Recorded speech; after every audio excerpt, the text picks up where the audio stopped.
Well हम किसी भी एनीमे पर वीडियो बनाते हैं तो तुम लोगों की हमेशा एक ही शिकायत रहती है, Overrated TM Talks making another video on overrated anime.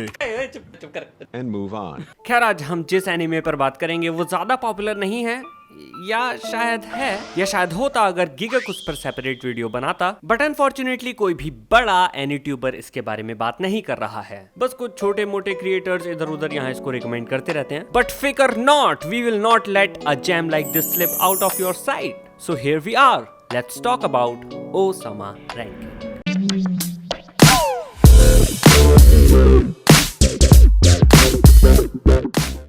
Osama ranking या फिर रैंकिंग ऑफ किंग्स 2021 का एनिमे है जिसको विट स्टूडियो ने प्रोड्यूस किया है, और ये उन शोज में से एक है जो अपनी मास अपील की वजह से नहीं बल्कि वर्ड ऑफ माउथ के थ्रू अपनी ऑडियंस बटोरते हैं। एट दिस पॉइंट ये कहना गलत नहीं होगा कि people at Wit studio are a group of perfectionists जो अपने हर नए प्रोजेक्ट को, चाहे वो अडेप्टेशन हो या ओरिजिनल स्टोरी, उसके पूरे पोटेंशियल तक लेकर जाते हैं। The kind of art style they pick and the music they choose to tell certain stories is just on point.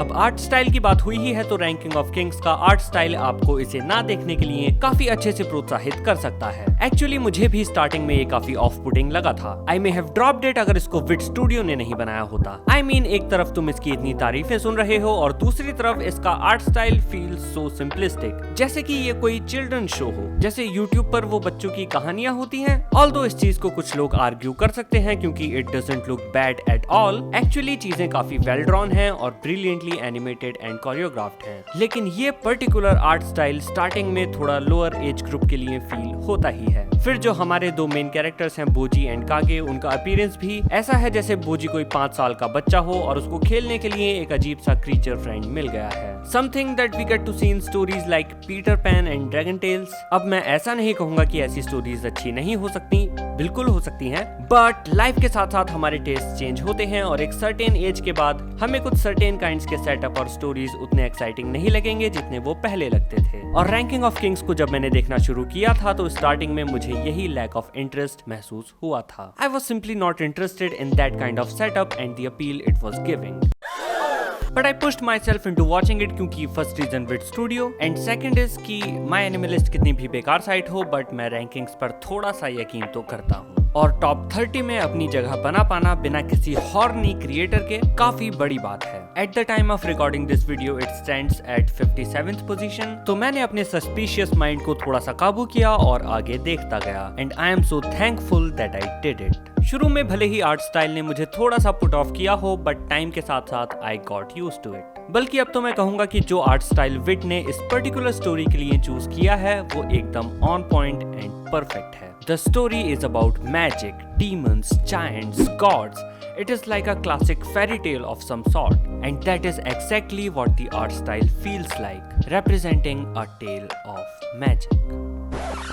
Now बात कर लेते हैं स्टोरी की। तो इन इट्स कोर ये स्टोरी है एक्सट्रीम जीरो से एक्सट्रीम हीरो की, a very common theme that we get to see in anime, लेकिन ये इसके साथ साथ कितनी और चीजों को इंटरट्वाइन करती है वो इसे बहुत ज्यादा यूनिक बनाता है। ऑलमोस्ट हर कैरेक्टर की एक बैक स्टोरी है और हर चीज की एक वजह है। जैसे अगर हमारे मेन कैरेक्टर बोजी को एकदम पावरलेस दिखाया गया है तो उसके पीछे भी एक पूरी लॉजिकल बैक स्टोरी है। He doesn't happen to be so weak out of dumb luck. अगर वो बेस्ट ट्रेनिंग्स मिलने के बावजूद भी स्ट्रॉन्ग नहीं बन सकता है तो उसका भी रीजन है, और अपनी इन कमजोरियों के बावजूद भी वो कैसे one of the strongest fighter बनने के सफर पर निकलता है, that is quite interesting in itself. The plot is something like this. Bojji एकदम पावरलेस यंग प्रिंस है जो बोल नहीं सकता, सुन नहीं सकता, pretty much someone who is unfit to be a king, but he has to inherit the throne his father has built, and not only he wants to be the king but he wants to be one of the best and strongest. But सब लोग उसका मजाक बनाते हैं and कोई भी उसमें यकीन नहीं रखता। Quite literally कोई भी नहीं,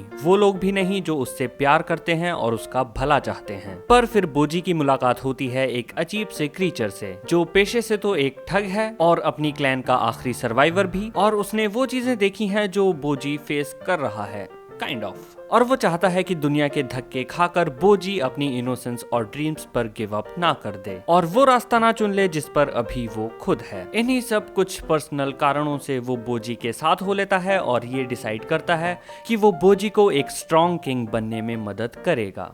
This anime has a really huge cast of characters, and almost each and every character is very well written. Every aspect of the characters and story feels rich and dense. Even seemingly simplistic characters like Queen Hilling play significant parts in the story and shine with their own set of fights and struggles. वैसे मैंने जो plot बताया वो बोजी के perspective से था, लेकिन अलग अलग कैरेक्टर्स के पर्सपेक्टिव से प्लॉट को अलग अलग तरह से डिफाइन किया जा सकता है। मिरांजो जो कि एक मिस्टीरियस कैरेक्टर है, उसके बिल्कुल ही अलग गोल्स और एक्शंस हैं, जिसमें बोजी एक साइड कैरेक्टर भी नहीं है। He is nothing, his existence doesn't even matter much, maybe that's why she tries to get rid of him. भले ही इस स्टोरी का मेन प्रोटैगनिस्ट बोजी हो और हम उसकी जर्नी फॉलो कर रहे हो, बट हर सिग्निफिकेंट कैरेक्टर को प्रॉपर हिस्ट्री से बैक किया गया है और कंपैरेबल स्क्रीन टाइम दिया गया है। बोजी अपने आप में दूसरे कैरेक्टर्स एंड आर्क्स को ओवरशैडो नहीं करता है, अनलाइक सम अदर शोज जिनमें एक चोजन वन को ही दुनिया भर की सारी ताकत और सेंटर स्टेज दे दिया जाता है। And that according to me stands out in case of ranking of kings. In fact Bojji का कैरेक्टर ही उसके आसपास के अच्छे और बुरे कैरेक्टर्स के जरिए ही निकल कर आता है। He gets to feel inferiority, love, friendship, trust and betrayal through them. कई कैरेक्टर्स इसमें अलग अलग तरह से कुछ गलत या बुरी चीजें करते हैं, कुछ सेल्फ राइटियसनेस में, कुछ ड्यूटी के लिए, कुछ एहसानों के बोझ के तले